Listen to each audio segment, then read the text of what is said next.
by the military-industrial complex.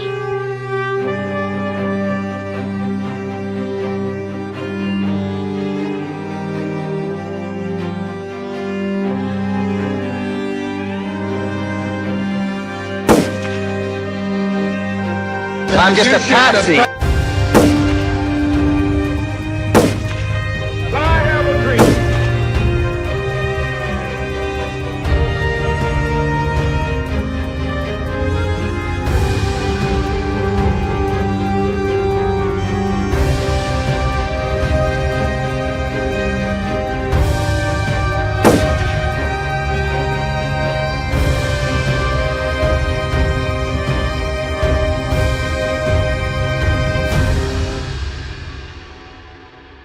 I said this once or twice, but it bears repeating.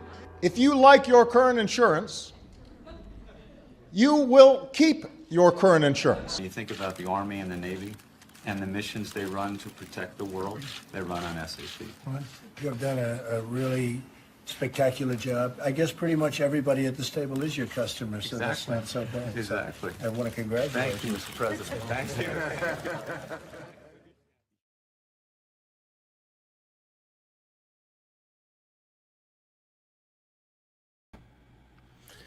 And we're back. George, you're muted. Well, I'm muted for a very good reason, Peter.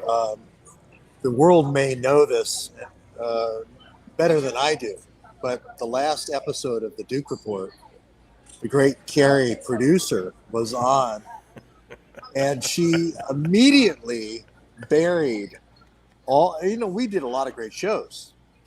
Yeah. We had thousands and thousands of views and all these comments. She immediately made all those like distant, forgotten episodes. She's cracked all the records, and now everybody wants Carrie. Nobody wants us.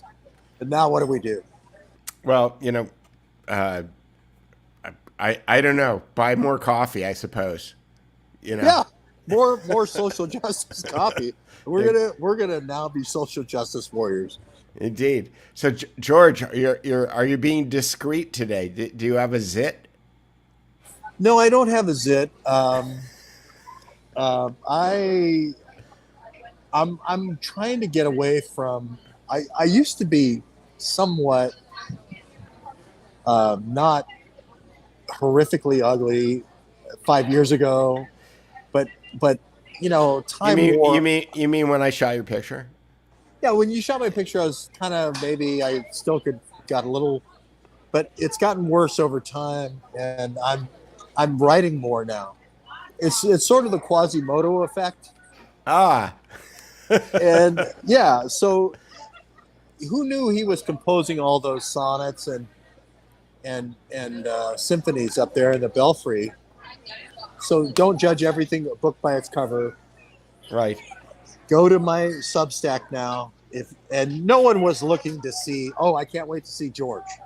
They're looking to see Sharon Stone. They're looking to see Carrie. They're looking to see all the great women that you photographed over your illustrious career, and men, some of the men you photographed. They're not looking to see writers, decrepit writers that are in the corner. All right, so this is you're now you're George Webb, writer journalist. It's more like a ghost. It's more I think you need to we need to take a picture of you with a typewriter. That's the next picture. Yeah, I do need to put in a picture here to kind of just as a placeholder of like 10 years ago. Like a lot of people do with their Facebook profiles, a 10-year ago picture, Yeah, oh yeah, that's right. Yeah. Or incredibly photoshopped, right? It's like, airbrush, photoshopped. Right. Well, it's interesting because I play around with different filters, and there was a little burping on the intro because I was, I always do this at the last minute. I start the video and then I realize, I've got a bunch of windows open, and I try to close them down, and the Brave browser burps every time you shut a window down. It's like the video goes like that. But I play around with different I usually use something called eyeglasses that allows me to process the video from this very fine camera that I'm using. And the software is very nice because we hope George is in his pajamas.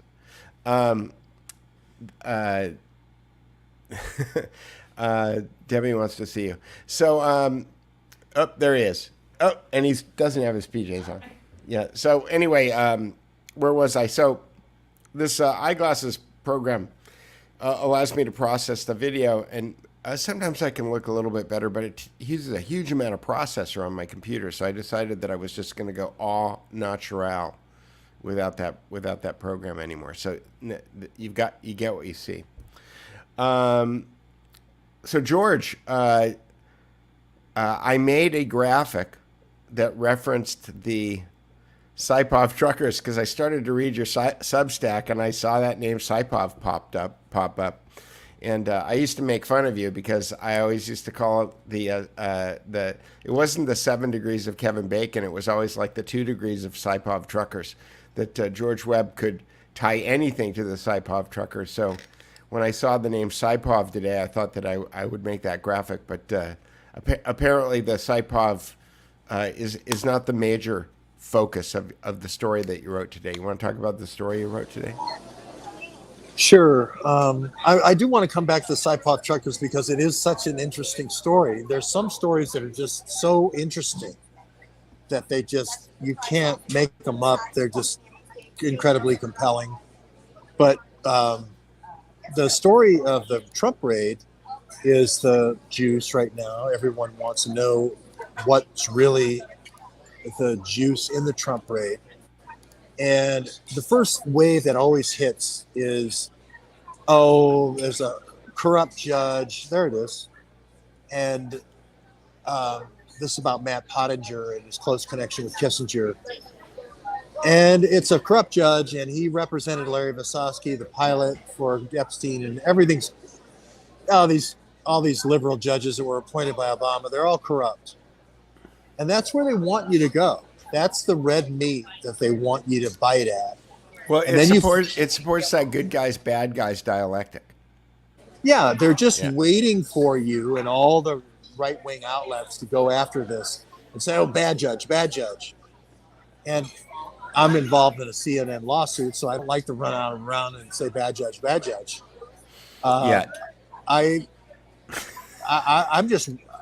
not going to fall into that trap. I'm going to say, This is probably the tightest, because you're going to a former president's home, right? It's got to be the tightest warrant ever. Right. They have to have an informant that has described where these files are going to be in the storage room. You know, this is the game of Clue. You can't just say it's somewhere in Mar-a-Lago. You got to say the lead pipe is in the storage room. The lead pipe is in the Melania's closet. The lead pipe is in the safe, right? And it has to be somebody who's been at Mar-a-Lago, who's seen it with their own eyes in order to describe it and delineate it for the judge.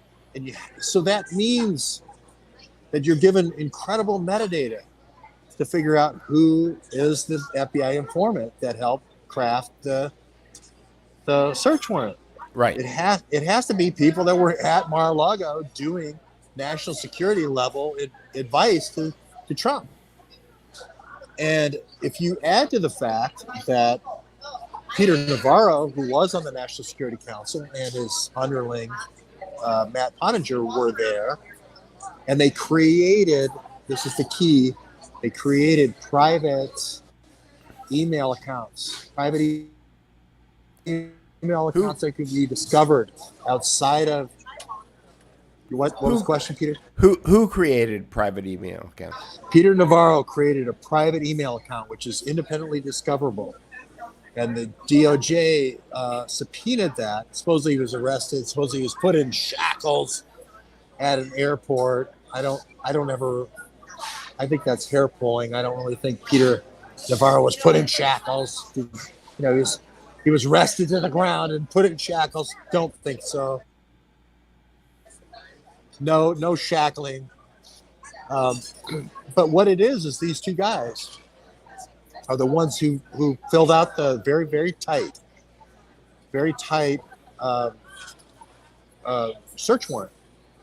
They're not going to have a loosey-goosey general warrant, General Cornwallis going into, Dorchester Heights in 1775. Anybody who looks like they have powder on their hands, bring them in, go house to house. This isn't going to be one of those King George affronts to the colonists' idea of democracy. This is going to be the tightest warrant you ever saw, right? But they're not going to let that out until everybody on the right wing comes out and says, "Oh, bad judge, Jeff Epstein judge, the warrants are loose, general warrant," and now they're going to come out and they're going to produce the tight warrant. It's going to be the tightest warrant ever. So you build a bridge on this faulty ground instead of saying, "No, I think this is the tightest warrant ever. I think the people who gave the information identified exactly where the files would be with these private emails." It was Navarro and Matt Pottinger. And the files are going to be specifically around coronavirus because that's when these private emails were created. And the emails are going to be around the subjects of remdesivir and the Wuhan lab leak in October of 2019. And how do we get mRNA? How do we react with a vaccine? All these emergency things that happened in the earliest days of 2020.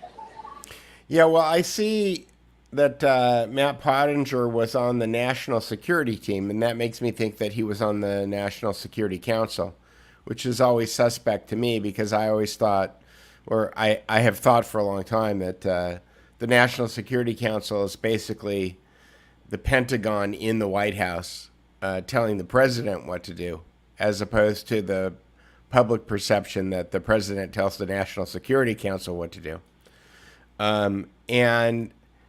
Where was Navarro from? I mean, talk about. Navarro was a private business executive, and I can't remember if he was from Big Pharma or where he was from, but he was from outside of the Washington complex. He was outside of the State Department, and that's why Trump liked him. He was an outsider. I want to say he was like a construction executive or some kind of private business guy, but Matt Pottinger comes from a long line of State Department guys, and really the sort of Luca Brasi for Henry Kissinger. Stan Pottinger, his father, Matt Pottinger's father, was literally the Luca Brasi for Henry Kissinger. He was the guy who undermined Nixon when Nixon put the ban in on biological weapons at Fort Detrick. Stan Pottinger was the guy who created Deep Throat with Mark Felt of the FBI to take down Nixon. And that's his dad? That's his dad. Stan Pottinger's his dad. Stan Pottinger also wrote a book called The Last Nazi, which was about bringing Nazis out of the bioweapons factories of IG Farben and bringing them into Fort Detrick. And a lot of people believe Richard Nixon played a pivotal role with Prescott Bush to bring the Rockefeller Nazis out of IG Farben and get them into Fort Detrick, Fort Belvoir, Tex Med down in Texas, and get them clearances. And Richard Nixon played, as a vice president, played a key role in the Eisenhower administration in getting these guys the clearances they needed to get into the bioweapons. So, and Nixon was taken out as president because he forgot where he came from. Stan Pottinger and Richard Nixon took out Richard Nixon because he forgot who put him where he was. Right? He forgot that, hey, you put our bioweapons Nazis into Fort Detrick. Thank you very much. But all of a sudden you turned your back because you knew what you did in 1969, and you wanted to stop bioweapons development in Fort Detrick. And that's why we got rid of you. That's why we did Deep Throat. And right. Was it, I think it was that movie, a rich man's trick. 9/11 JFK to 9/11, where Connolly was talking about how Prescott Bush was looking for a candidate in California, and he literally ran an ad in the paper. Yeah, that's the Mary virginal birth, story. I mean, Richard Nixon was this plucky anti-communist congressman from California, and Prescott Bush. I know the ad story. I know the ad. Hey, we need an anti-communist in Congress to find some microfilm and a pumpkin out in the field. The pumpkin papers, but actually, I think it's a little different. I think there were scouts inside of the Congress that said, "Hey, here's the perfect guy. He's a rags to riches story. He has no Washington D.C. connections, and he's fighting communism. He has that kind of apple in his eye, honesty." And he's the guy we need for the Cold War. He's the energy and juice that Ike needs. Ike fought the D-Day, and that's when Ike was strong and virile. But we need a strong and virile vice president. And wouldn't it be great if he also could get us around Hoover and Hoover's fences that he put up to bringing in these Nazis, these World War II Nazis. So that's what Prescott Bush used Nixon for, is to bring these Nazis in. And Stan Pottinger writes a book called The Last Nazi, which is loosely based on the life of Erich Traub, which is a Nazi they brought into Fort Detrick. And guess what that Nazi does in Stan Pottinger's novel? He creates a super virus that's then released on the American people so that the Third Reich can become the ruling body over the American people. Sound familiar? Very interesting. Man, is this another book I need? This book is a deal. $2. You can get it. I got it. I ordered it at $6 shipping though. Yeah. But see, you were there with me, and I'm sorry, John O'Loughlin. I apologize right now. I don't ever want to talk about your father. I'll let you tell the story of your father. I did the kind of the pot boiler 3 little booklets about his father, and John O'Loughlin did the best book about his father. So you should go get John O'Loughlin's book. Don't trust me. We went and had 18 days, 20 days of going on all these source documents, all these people, volunteers, put all these source documents. Let John O'Loughlin tell you the story of his FBI father, who was managing and trying to stop this counterintelligence invasion into the United States. He worked in a FBI division called Division 5.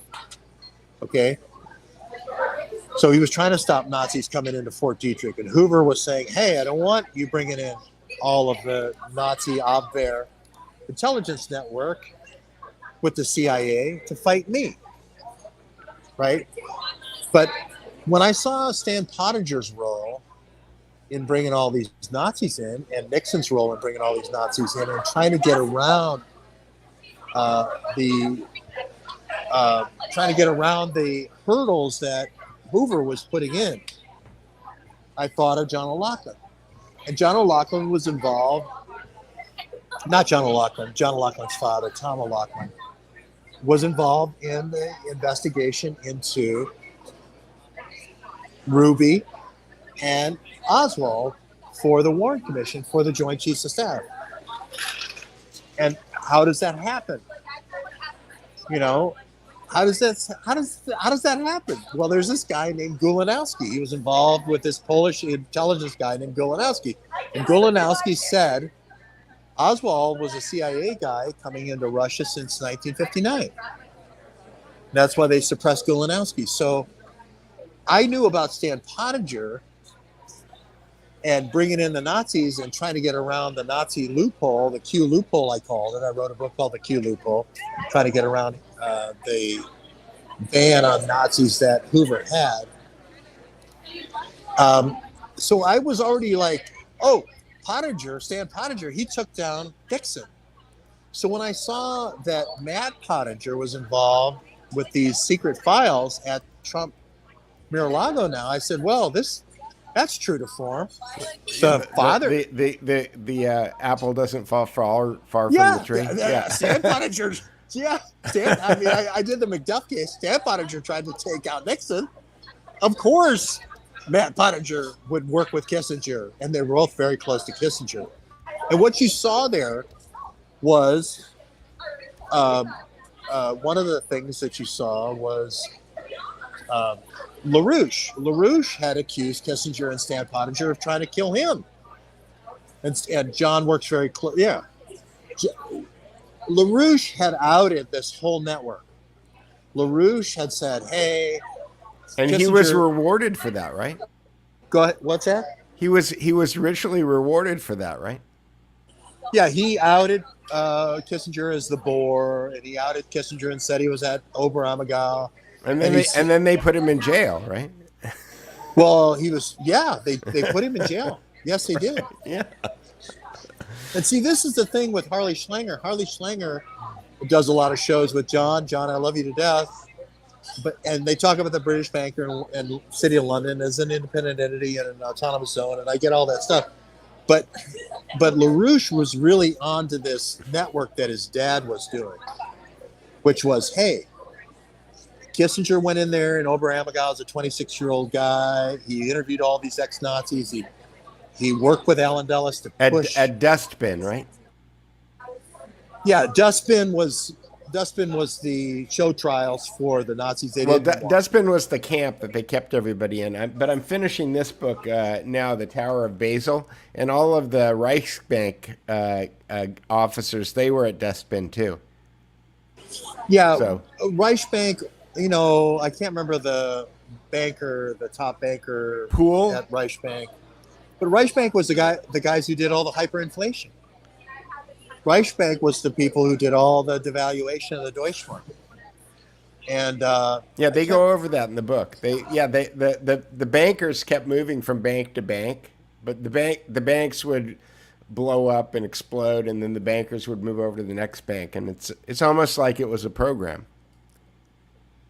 Yeah, I mean, they deliberately said, hey, we're just going to devalue this thing until people won't accept it anymore, and then we're going to collapse it. But anyway, I was so attuned to Stan Pottinger and Division 5 and Kissinger and taking out Nixon. When I saw Matt Pottinger's name pop up, and then Mark Kulak did some great research talking about how Matt Pottinger just happened to be in the same hotel as the patient zero for SARS. You can't make this up. This is the Zelig of coronavirus. This is the Zelig of coronavirus. That's pretty good. Because this is something, again, going back to the early days of George Webb that you used to say. And by the way, I think that Carol Quigley and Anthony Sutton agree with you, is that there aren't that many, when we talk about like a global conspiracy, it's like there really aren't that many people. Like, there's a lot of people helping, but the people who are at the core, who are really like decision makers, it seems like the same names keep coming up over and over and over again. So yeah, and that's why I think the the Central Intelligence Agency, when they are teaching, assets how to control people, the acronym that they use is MICE, M-I-C-E, money, ideology, compromise or coercion, ego or energy. But they always leave the F off, the family or the bloodline, because it turns out that that's the way they control themselves. That's the internal control mechanism.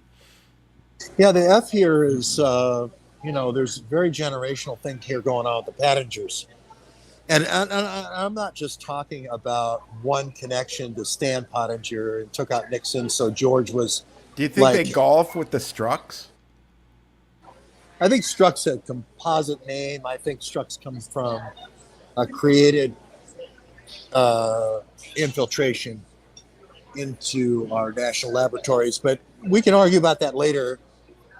But but they're very connected to bioagents. Yeah. There's no question. But the Pottingers, Stan Pottinger writes this book, The Last Nazi, to come up with the super virus that kills everybody on a selective basis after they give out a universal vaccine. That's an interesting concept. Isn't that It's a reoccurring theme too, because I think Tom Clancy's Rainbow Six also had a very similar theme. Tom Clancy's Rainbow Six, very similar theme. Yeah, except it was Al Gore, not the Nazis. It was Al Gore and his ilk that were going to release a virus on the planet. Yeah, Tom Clancy, Stan Pottinger was the closest to Kissinger. He was the closest guy who was the lawyer who was doing the visas for the Nazis. He knows this is the Eric Traub story. The Last Nazi is the Eric Traub story. We will get control of the whole American economy and the whole American Constitution because we're going to scare the shit out of everybody with this deadly virus. And they go through how they do undermining of various congressmen with this virus to gain control of Washington, D.C. You don't have to go farther than The Last Nazi to see the whole Rockefeller lockdown plan, right? So this is how I'm prepared. We're all like children of our what we read, and I'm like McDuff. McDuff knew this because he's the Division 5 guy, and Golanowski is saying, "Hey, Oswald has been, CIA since 2000, since 1959." And George, you can get this book. You can get this book on audio cassette for $4.26. I'm gonna get it. Yeah. for your Walkman. I'm gonna do it. I already ordered the $2.99. but you see how this is all outlined, and all Matt Pottinger has to do is execute his dad's book. Sure. He's just got to release this thing, create the fear that his dad said. His dad talked about creating a fear factor, getting everybody to hide in their houses. Oh, don't bring Joe Rogan into this. Bring Joe Rogan into this? Yeah, Joe Rogan is the host of Fear Factor. Well, yeah. I didn't mean to, but so I was predisposed to Pottingers and looking out for Pottingers. And then Craig Murray wrote a book or a piece about the appalling Pottingers. Craig Murray, Julian Assange, Craig Murray, Seth Rich, Craig Murray, right. Craig Murray, British diplomat Craig Murray wrote this thing on the appalling Pottingers. And he said, hey, the Pottingers, this royal family in the Midlands somewhere in England, has been a part of drug running with the British East India Company since day one. The original Pottinger was the original financier of the original boats for the British East India Company. The appalling Pottingers is called. And they draw a direct line to Bell Pottinger, which is a PR firm. I can't remember the guy's name, but it was a guy named Tim Bell and another guy named Pottinger. But we're actually doing bioweapons releases on crowds in South Africa and creating fake race riots in South Africa, Bell Pottinger. So I'm getting all this saying, hey, they're going to create fake, panics. What is this? Tell George what? I will send him Audible tonight of The Last Nazi. Now, make sure it's the right Last Nazi, because I looked on... there's another book called The Last Nazi that is not by Pottinger. So... I'll listen to it tonight, John. I'll listen to it tonight. All right. But you got my point here, Peter, which is I'm as ugly as a mud fence. I'm no Kerry. Kerry stops traffic, internet traffic.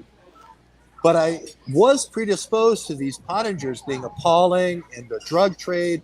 They're in the dark weapons trade in South Africa. They're the key people that are trying to create race riots and bio bombs and black bombs in South Africa. So they're the appalling Pottingers, They overthrew Nixon. And now here comes this Matt Pottinger who's going to now school and second guess Trump on the travel ban, on the Chinese travel ban, with a private email. And his boss, Peter Navarro, also just decides to have a private email. Remember, private emails are discoverable. You can leak private emails without going to jail because it's not classified. It's a way of cutting the pins out from under a president, and setting up a president. Oopsie, oopsie, oopsie. Isn't it interesting that as we go into Mar-a-Lago for the coronavirus emergency meetings, there's only only two private emails. And one is Matt Pottinger and one is Peter Navarro. And so somebody asked me, they said, well, what do you think the files are all about? The classified files that Trump shouldn't have at Mar-a-Lago. And I said, well, you'd have to start with the private emails of people in the National Security Council. And there's only two of those. One's Matt Pottinger, the other's Peter Navarro. And there's only two people that could describe exactly where those files are in that storage room of 15 boxes. So what do you think is, I mean, I know that the search warrant, the Justice Department is going to release the search warrant, but I would assume that they're only going to do that because it's very specific, like you said. So what do you think is in there that's so specific? I think there is a release. I think there is a trigger. I have State Department and I have sources at Fort Belvoir that said there was an October trigger of a germ team to be sent from Fort Belvoir to Wuhan in response to a new novel virus. At that point, they didn't know it was coronavirus. But a team was sent, and Matt Pottinger alluded to this in his January 3rd emergency meeting that he called with the CDC director. So this is October 2019. Yes, Matt Pottinger had a report, a State Department report of a new novel coronavirus circulating in and about the time of the NATO Wuhan Games. And a germ team was sent from Fort Belvoir to the Wuhan Games. And he had that report. He references the lab leak in his January 3rd emergency meeting with the National Security Council. But he sat on that report. This is the key. He sat on that report and did not share it with the president, did not share it with the national security team, which allowed the spread of the coronavirus. He called another meeting on the 14th of January with some insiders at the national security team, Peter Navarro being the key guy, but still not the president. That same day, the State Department sponsored a potluck dinner in Wuhan, the largest potluck dinner ever. Potlucks where everybody can bring different dishes. George, did you make this up? No, I did not make this up. The mayor of Wuhan sponsored. It's in the. It's okay, in. Producer Keep Carey is laughing really hard. Keep scrolling. Keep scrolling. It's the largest potluck dinner ever. 40,000 people went to this potluck dinner. Keep going. Keep scrolling. 40,000 people. There it is. 40,000 people, Peter. Who does this? If Matt Pottinger knows. Wait, you have a potluck dinner, which means you're not even providing food. Everyone is bringing food, right? And then everybody is eating food from other people's plates. Yes. Yeah. 40,000 people. This is the great untold story. I can't believe. I wanted to be in the meeting when they came up with this one because they were laughing when they came up with this one.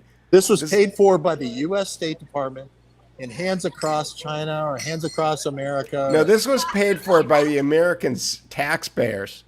The State Department just spent the money. For this. The State Department paid the mayor. The State Department doesn't pay for anything. We do.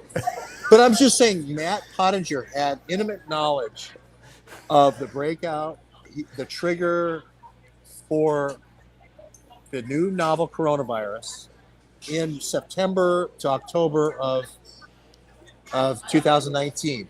They dispatched Michael Callahan from DARPA and DTRA, Fort Belvoir, to go to 5 different hospitals and collect 6,000 different blood samples. In October, Peter, Mark calls it a Pottinger luck dinner. it's a Pottinger potluck. It's a Pottinger potluck. Peter, nothing about this makes sense unless you want to do a super spread. And you know it's a mild virus. Right, 100% sold. Got it. Yeah, I mean, Moving nobody on. does this. Nobody says, you know what? I'm concerned out of my mind. I'm so concerned on January This is 3rd. much cheaper than This is much cheaper than like sending people over to mess with the air conditioning system. Well, you need a trigger. You need a trigger to trigger the people going over the germ team from Fort Belvoir.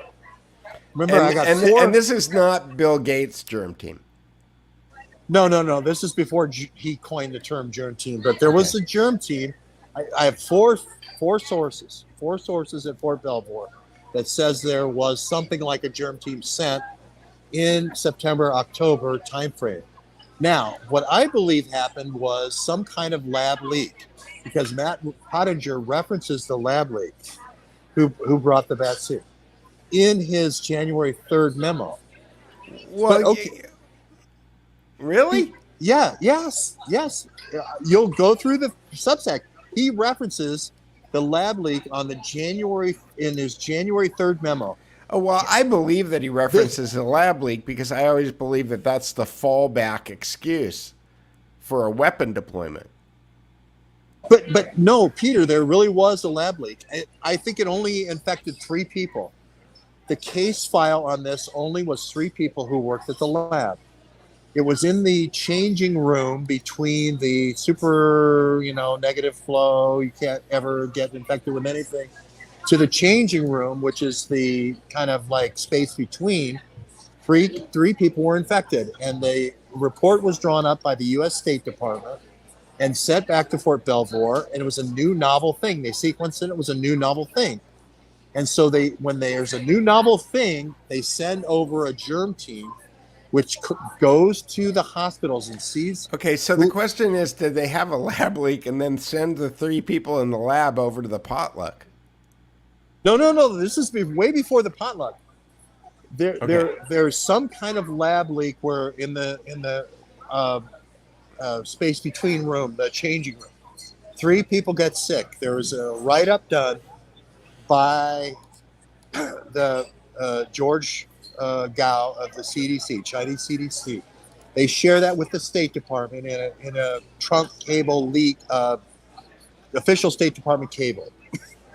They say they need help because this is a new sequence that they've never seen before. Okay, so now they send a team from Fort Belvoir. It's like 6 people, 10 people. It's a small delegation. And what they do, Michael Callahan is a part of it, and they go to the different hospitals where people are sick and do blood draws. Michael Callahan got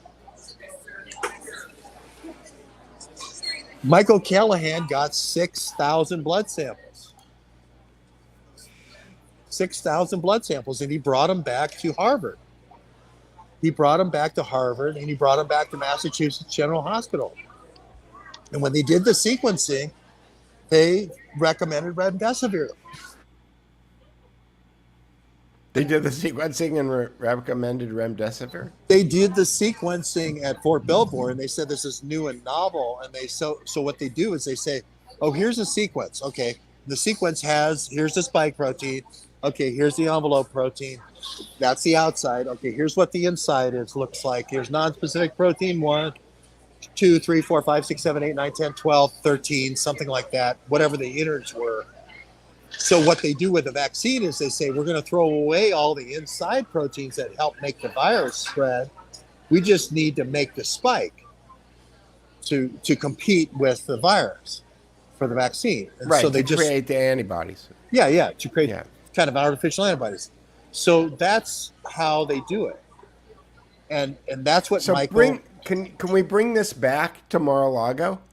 Because we started with Mar-a-Lago, then we went to Fort Belvoir, then we went to the bring it potluck. back to Mar-a-Lago. Yeah, okay. Because Matt Pottinger, he called a special meeting on the 14th. of just his palsy-walsies in National Security Council, mainly Peter Navarro, again, Redfield, again, he's our human health and human services, right? So he's on the record as being a hero, right? But he doesn't say anything to Trump. Nancy Pelosi on the 25th of January goes into the same day that Matt Pottinger supposedly has this, all hands on deck, this is the next 1918 flu, is the same day the State Department sponsors the 40,000 person world record, Guinness World Book record setting potluck dinner in Wuhan at Ground Zero, right? This is like having a terrorist training course at Ground Zero of our Twin Towers after they've, been destroyed. They say, hey, we're going to have a new, we're going to put a whole bunch of flight simulators in here for terrorists, right? Because this is Ground Zero. And we're going to do we're going to do a new scenario. We're going to do a new scenario for Microsoft Flight Simulator where you take a 767 and fly it into a building. Yeah, we're going to have 40,000. We're going to build a new building. We're going to rebuild Building 7. We're going to have 40,000 terrorist flight simulators. This is the super spreader event of all time. The State Department and Matt Pottinger, by the way, is going to be the smoking gun here, and they send all these people. Right after the potluck, they come back to the United States for Chinese New Year celebration. The whole week of Chinese New Year celebration, which is from the 15th or 16th through the 25th. They put all these sick people on planes, mainly San Francisco, mainly Los Angeles, mainly Seattle, mainly Portland, mainly the West Coast, but Chicago, Dallas, New York, Chinatown, there's a lot of other Chinatowns that also were affected. It's the super spreader event of all time. And Nancy Pelosi, you remember, goes down to Chinatown. This is the F-bomb thing you're coming up on.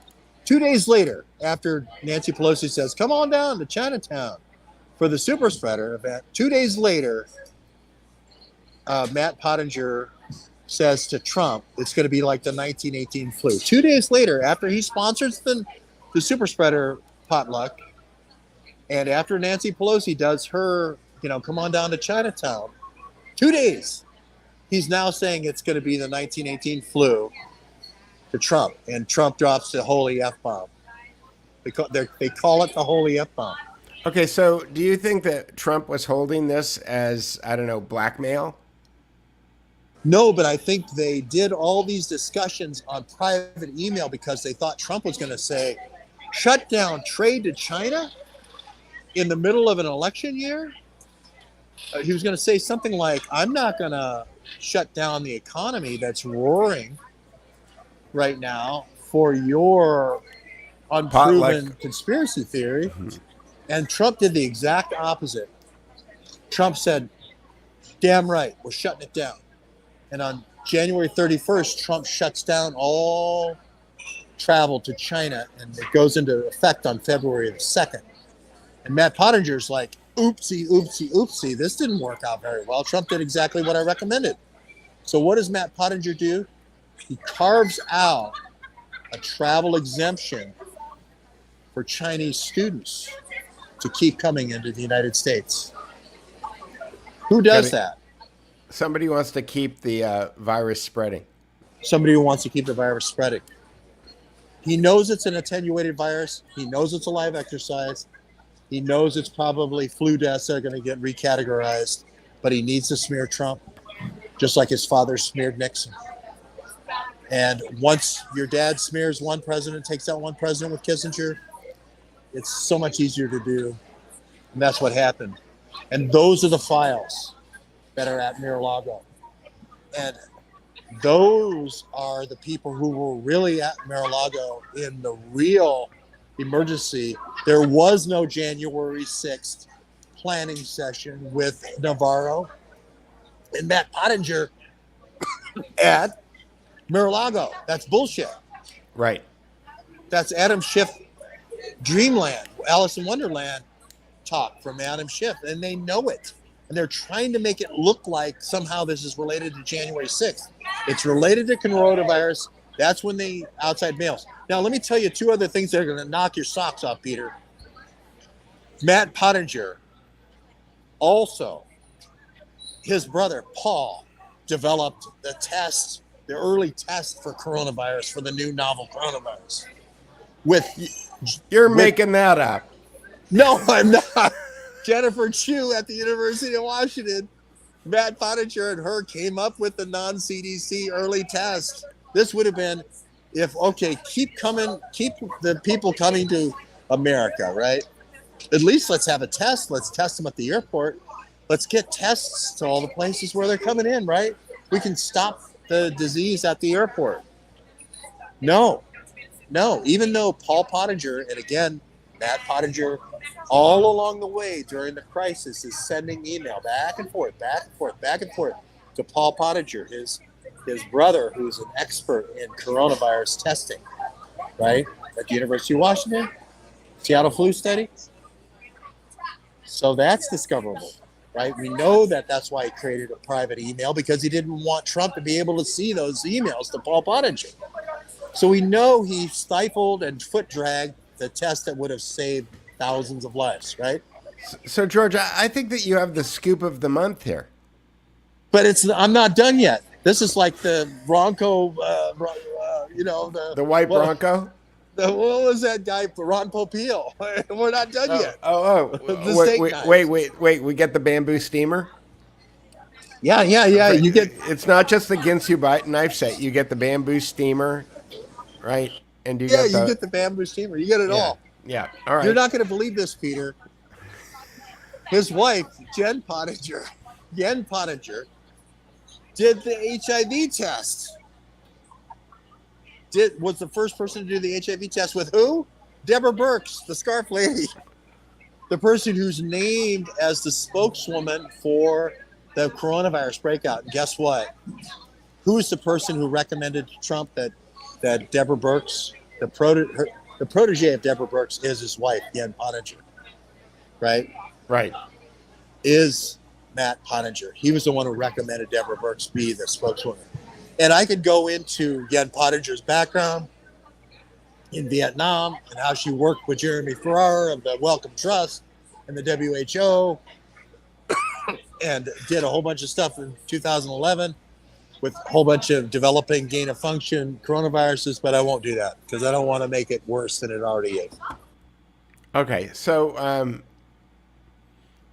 when reporters start to rip off your research, what message do you have for them? I say look at the evidence. Just look at the evidence.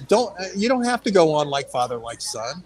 That's what got me. I mean, I was following. I was trying to imagine myself as Hoover. This is went way back when I wrote the Macduff book.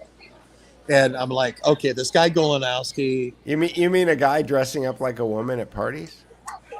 Yeah, I was trying to imagine, like, we got this great guy who's giving us all this information, 170 different double agents. Wow, that sounds like I could use that running a counterintelligence operation. Oh, great. Who are the 170 guys? Right? And so this guy comes out of the coal from Poland, and he comes into Germany. He's in Berlin,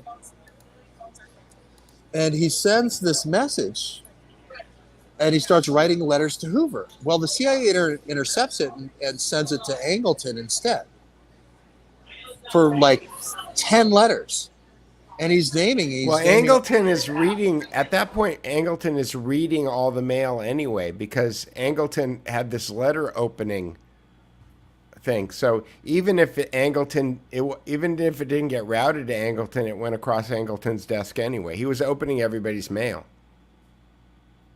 If you read this new book called Inside Sniper by Tim Tate in England, he says that eventually the CIA admitted. I see Dave Underson saying something about Jen Pottinger works at Columbia. Yes, true. Public at the mailman and school. Jeffrey Sachs went there. Yes, Ian. Jeffrey Sachs, producer Carrie's favorite person. Yeah, well, he knows it's a leak. Jeffrey Sachs knows it's a leak. But anyway, What's the name of the sniper book? I think it's called Inside Sniper or something Sniper, but it's about this Okay. Polish guy who outed 170 different double agents.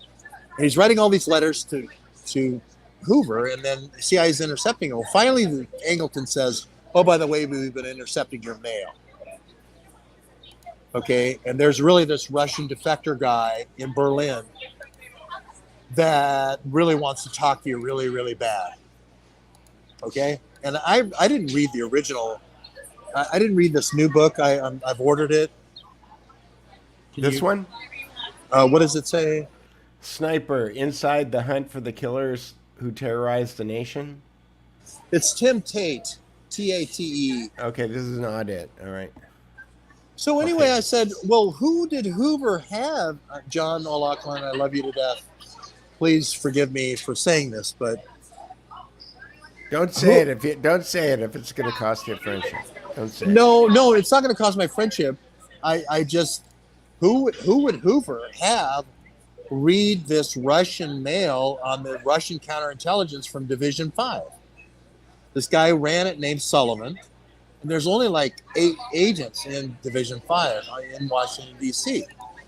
And Hoover really trusted McDuff because McDuff was his Harvard lawyer, and he worked for kind of the intelligence for MacArthur, and he had a real pedigree. And if you look at the guys, the agents that were in Division 5, which is really not a very big counterintelligence group, somebody's got to read those letters. And the reason why I connect McDuff to it is McDuff is the guy who reports to the Warren Commission about Oswald and Ruby. And the reason why I connect McDuff is because in the 170 agents, 2 of the agents that were named are Oswald and Ruby. Gulanowski knew that Oswald was a CIA guy coming into the Russia in 1959. That's it. What's the title of the book? Agent Sniper. Agent Sniper. That was one of his nicknames. But here's the thing: is if Golanowski knows Oswald is brought in 59 into Russia, he knows that he's brought in to give the altitude that the U-2 is firing at. Why would Bissell and all the CIA guys want to give up the altitude the U-2 is firing at? So the Russians can shoot down the U-2. So now we can justify going to satellites.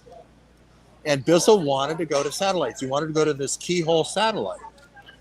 Right, and I tweeted about this yesterday, I believe. There were a bunch of leaked Pentagon exercises that they did, where they did scenarios where China would invade Taiwan, and they said in most of the scenarios, Taiwan was not captured. However, in most of the scenarios, the United States lost half of their assets in the theater.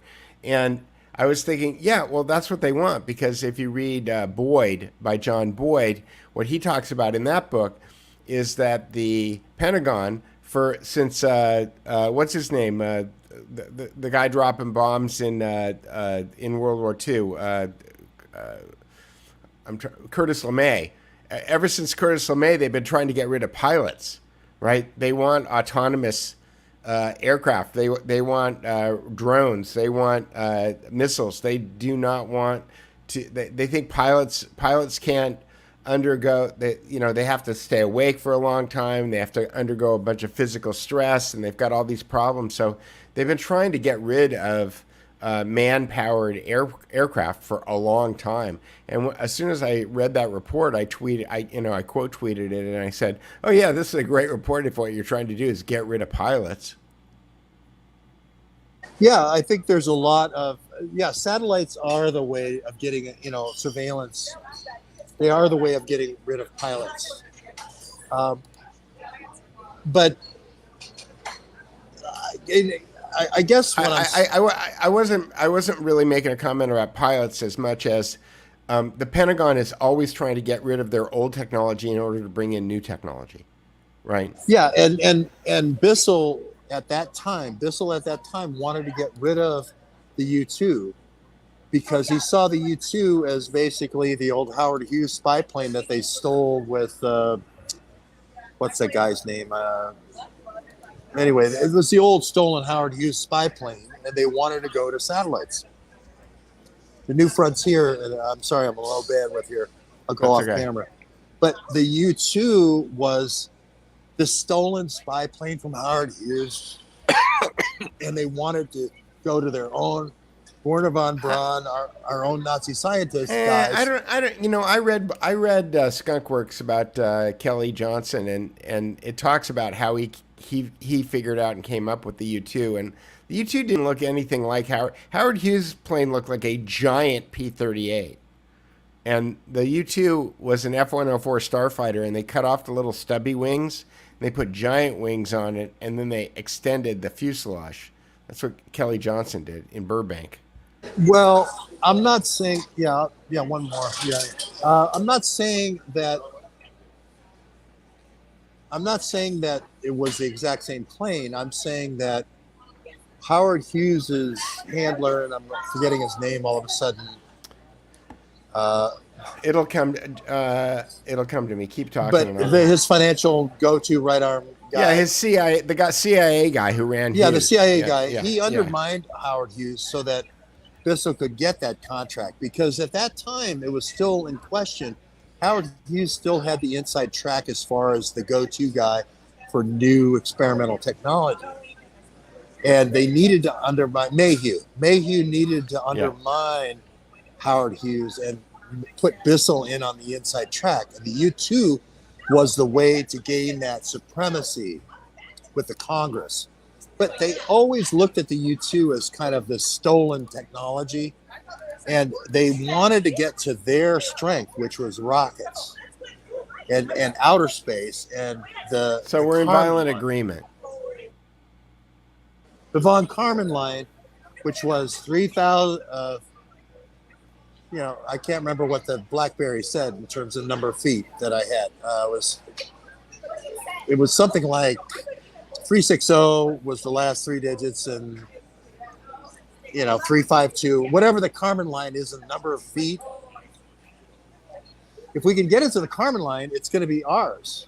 We own everything above 62 miles. Right. And that way we'll never have to compete with the Air Force again. It'll always be the CIO's domain above the Karman line. And I don't know exactly the number of feet. Somebody will put it in the chat. But this is why I think Golanowski is so important, because Golanowski is saying, hey, Oswald was a guy who basically carried over a spec sheet for the U-2, and he carried over a map with the routes of the U-2 from where they left in, Iceland or Norway or whatever, and where they landed in Pakistan, and the flight altitude they flew at. And it was like we knocked one out of the sky pretty much on May Day. They waited till May Day, and they knocked it out of the sky, and Khrushchev made it a big deal, and everybody flipped out in the United States and said, we got to do satellites. We got to do bus-sized satellites. And that whole thing, that Golanowski knew that. And if you all of a sudden have some Russian guy showing up and saying, that guy who you say shot Kennedy, that's funny.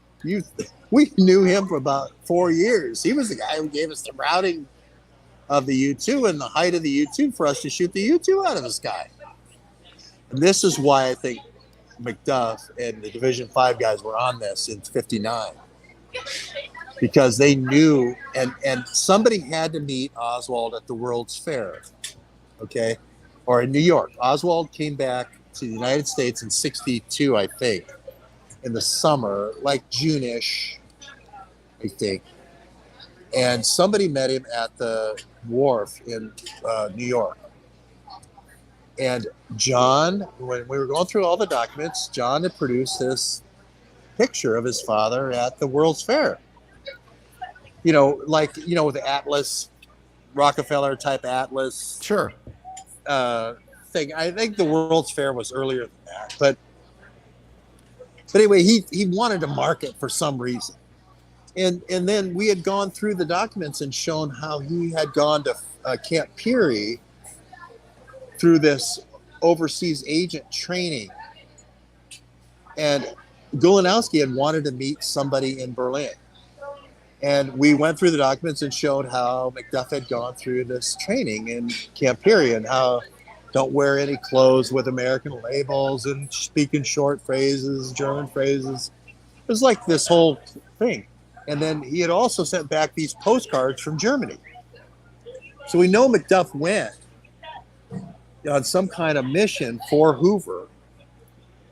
And, maybe there's somebody else out there with another son who worked in Division 5 who also went to Berlin. But this is where Gulanowski was trying to reach out. So to me, I was like, oh, this is Matt Pottinger. This is the CIA versus, trying to get the Nazis in. Division 5, Hoover tried to keep the Nazis out. So this is how I entered into the whole Matt Pottinger discussion. Like 40 years of espionage. It's like, oh, Matt Pottinger, he's the guy who takes out presidents.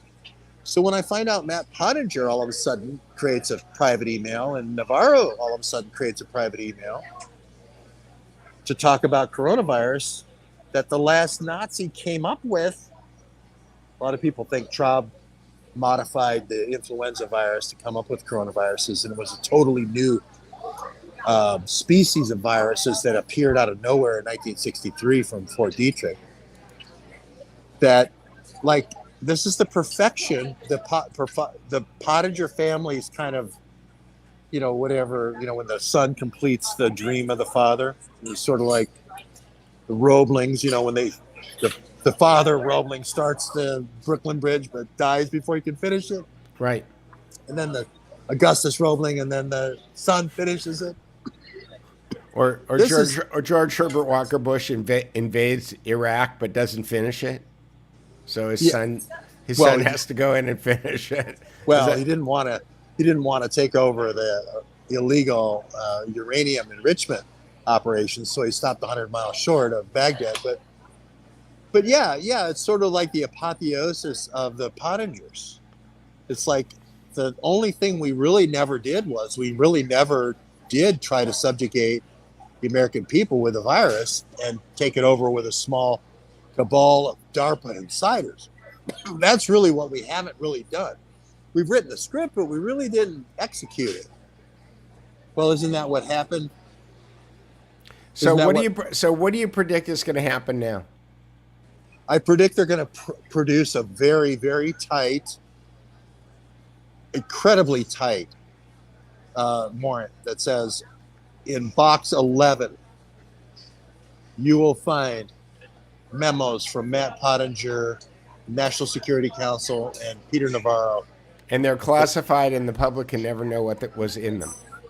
The public can't look at them, but we strongly believe that they were January 6th. And so are they going to file charges in the middle of the election so that he's got this court thing going on while he's trying to run for president? Is that the deal? Yeah, I think they're going to intimate the contents. And you have all these, you go out to all your little paid trolls, Sure. Like Sean, whatever his name was, at the Washington Post, and Donnie over at CNN, Sure. the typical shills. And you say, they're operators, or they're informed assets. sources believe that they're assets. Yeah, informed sources believe that private email was created to plan January 6th. We have 3 different sources. They came from the same person, but we've got 3 different sources. Yeah, the circular references. I mean, look at the whole Christopher Steele thing.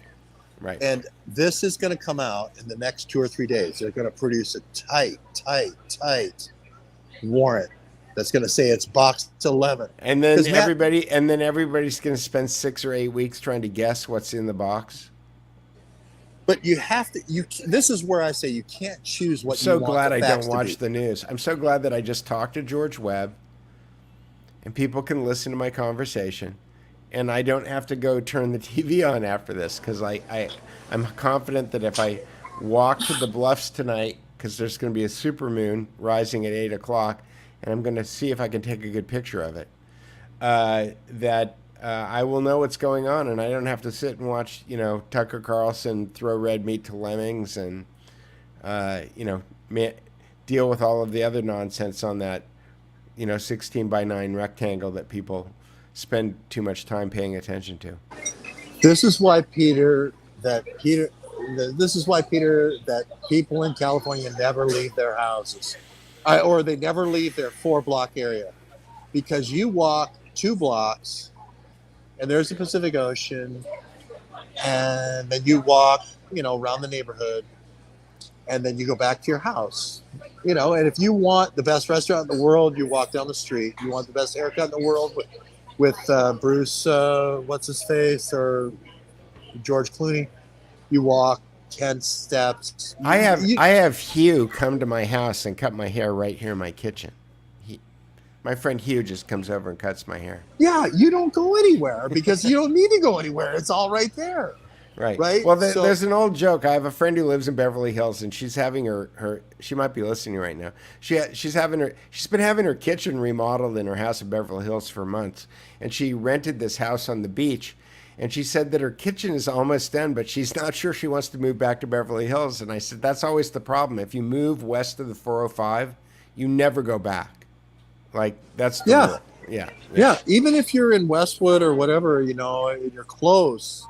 Yeah. You don't ever go, oh, geez, I want to go to Imperial Valley, or where Imperial City or whatever that is. You never go inland. Oh, the Great Inland Empire. But this is my point, Peter. What is the comment? I can't read Is there still free acid in the Palisades? I don't think there's been free acid in the Palisades since the 60s. But, I don't need you don't need acid. I mean, I've done enough acid, full disclosure. I've done enough acid in my life, not for a long time. But, at a certain point, you don't need it anymore. You can walk outside and just enjoy. It's good. I appreciate all the great... Somebody had some kind of a derisive comment, though, I wanted to ask you about. Let me see if I can go find it. It was about McDuff and where did it go? Well, Peter, the thing is, I don't have proof McDuff met Golanowski. Oh, here it is. Oswald had nothing to do with McDuff Division 5. Camp Perry was the National Rifle Matches. I didn't remember you talking about Camp Perry. But I have a good friend who goes to Camp Perry every year, and he kicks ass there. But well, the person there, see, the thing is, you can come on and say, this is all, crazy talk and blah, blah, blah. And it's just, but Camp Perry, you can go to many, many different books. You can just Google Camp Perry. Sure. And they call it the farm. I mean, just Google the farm CIA. Okay. Right. So right off the bat, when you say there's national rifle matches, there may be. By the way, my friend who goes and competes at Camp Perry every year, I'm not sure that he's not CIA. I'm not disputing that there's national rifle matches at Camp Perry. Yeah. But the person is devoid of knowledge of where the CIA does their training. Right. Valerie, what's her name? Plain. Yeah, she talked all about going to Camp Perry and doing training at Camp Perry for CIA. I mean, these things. Quantico is used for FBI and the Marines, right? Yeah. So this is a person who just wants to latch on to one little thing of knowledge that's irrelevant, right? Yeah. And doesn't want to go, well, actually, George is right. It is where the CIA trains. It is where... George, look at what Thermostable has said. He said, I would place a biolab under the Getty Museum on the 405. Now, George and I went to the location of the Trump sign at the 405. And when we were looking at it, George noticed that there were a huge number of pipes that were designed. They looked like they were designed for drainage, but they could have been designed for something else. And directly across from that site, underneath the Getty, what a lot of people don't realize about the Getty is it's built on a dump, right? That the Los Angeles City dump was there, and they filled up that canyon with garbage, and then they built houses and a museum on top of it. So it's interesting that Thermostable says that he would put the biolab under the Getty Museum because that was right at the location that you and I were looking at, George. But it was owned by the Pakistani guy who That's was right. That's right. That's right. the super debonair billionaire. It's owned by some it's a Middle Eastern charity, right? Yeah, the Shah. It's not the Shah guy, but he's the kind of the head of the Imran Awan sect of Muslim. Yeah. So again, this is complete random happenstance.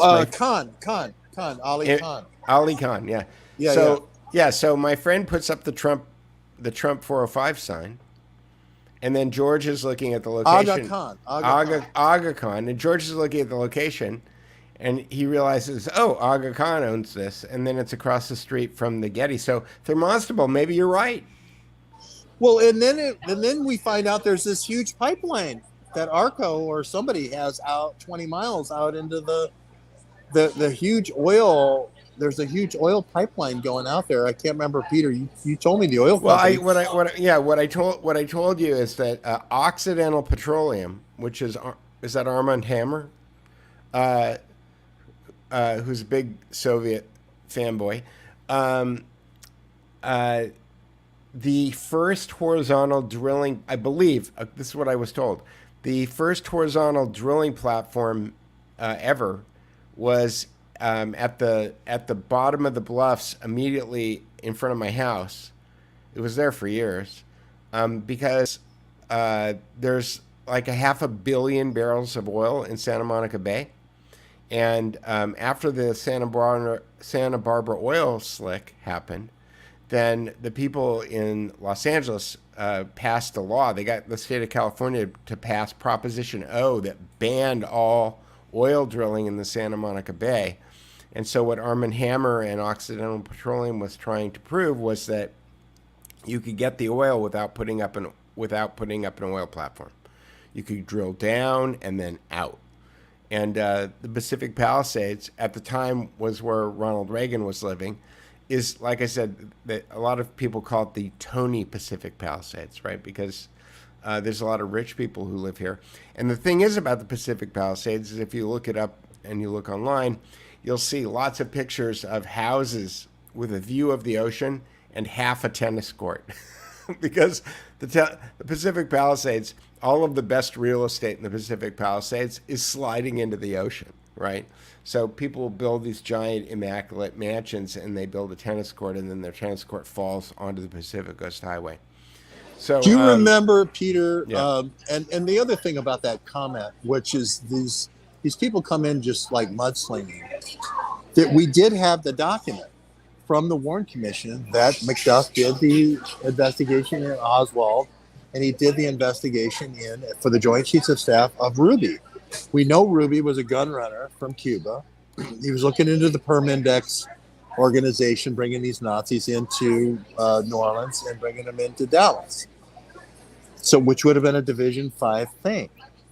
So, I'm sorry, I can't go back. I don't think you should apologize. I don't think you should apologize. No, but I can't go back. This is just signature. It's just signature reduction at the end of the day. I mean, right. I can't go back in time. What I'm telling this person is I can't go back in time and make the Warren Commission not have McDuff do the Oswald and Ruby investigation. Sure. I can't make them change their mind, But what I can do is say, why was McDuff the guy who would have been the guy with the inside track on that? Why would McDuff have been the inside guy?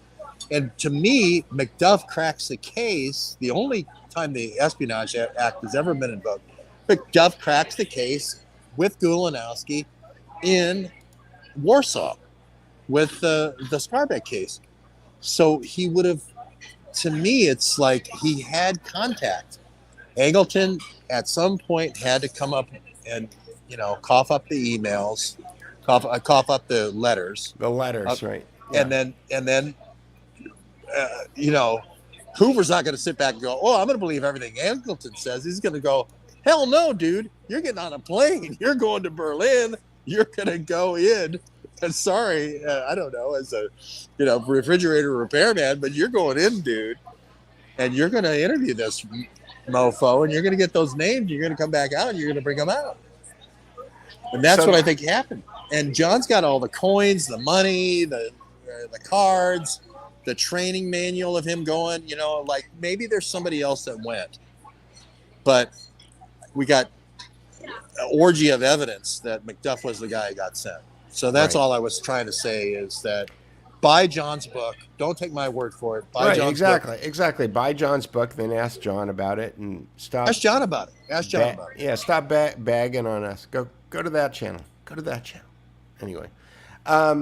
Well, George, it's been an hour and like 17 or something. But Peter, I wanted to just one last thing. Okay. You and I went up to the restaurant that night with your daughter to where there was the gun cache that was found. That's right. We went to Casa Nostra. Yeah.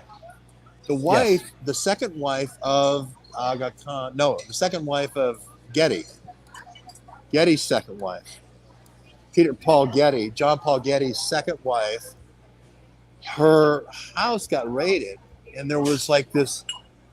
Getty was hiding this fantastically huge gun cache, like of 5,000 guns, of every kind of automatic weapon, right above the pipeline.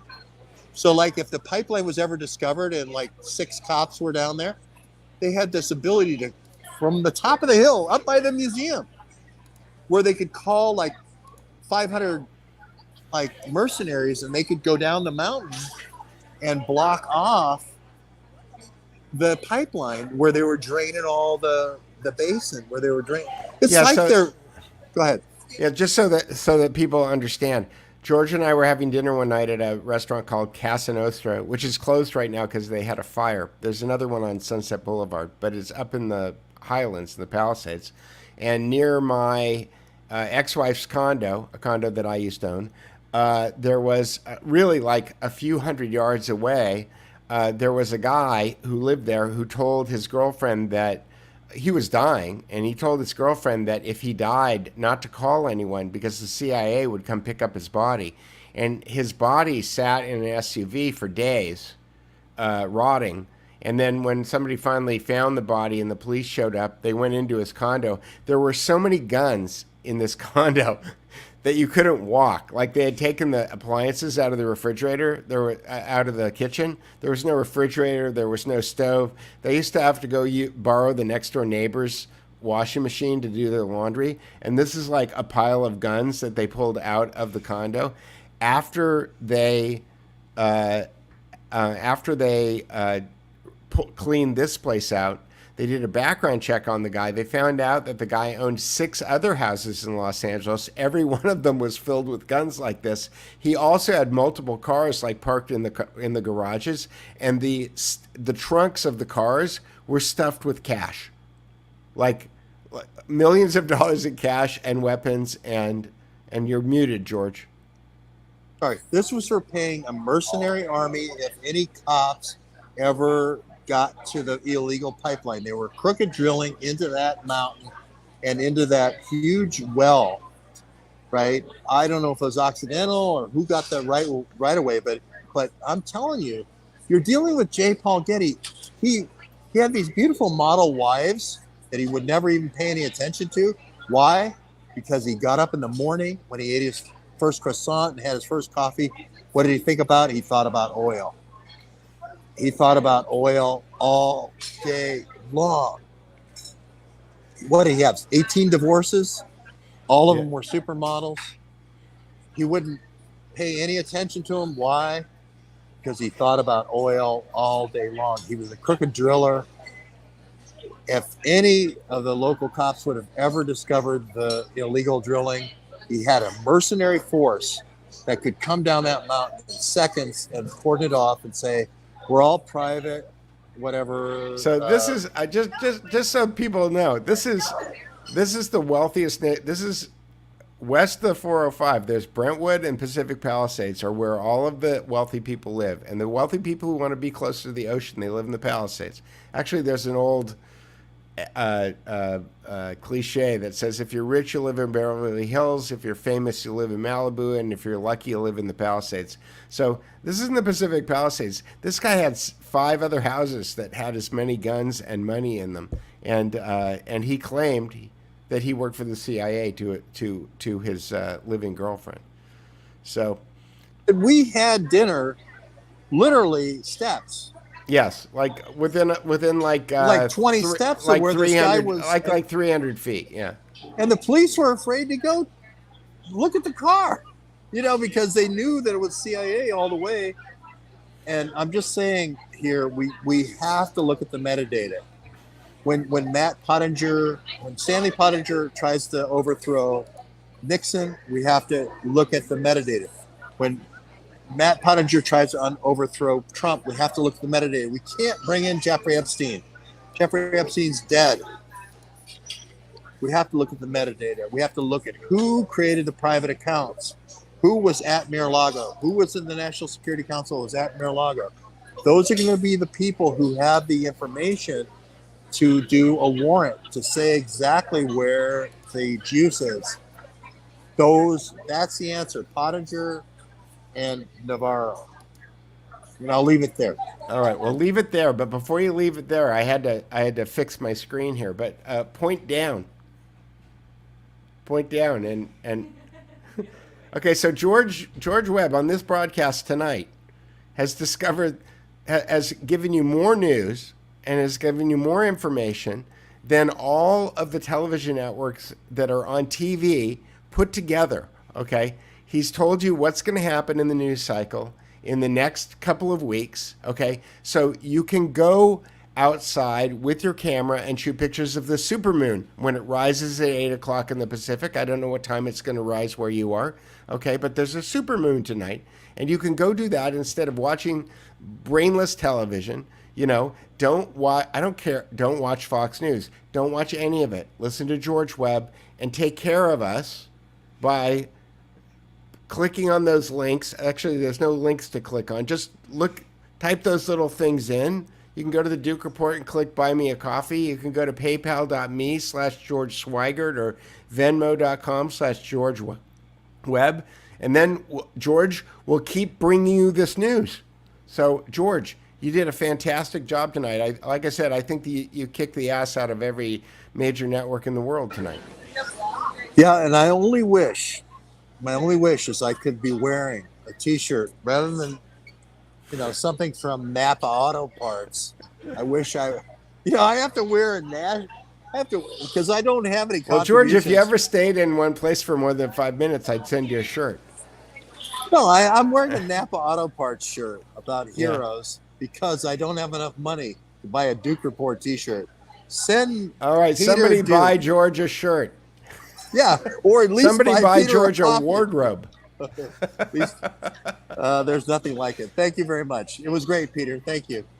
All right, George. I'll see you later. Say hi to producer Carrie. Producer Carrie is waving. All right. See you later, everybody. Bye.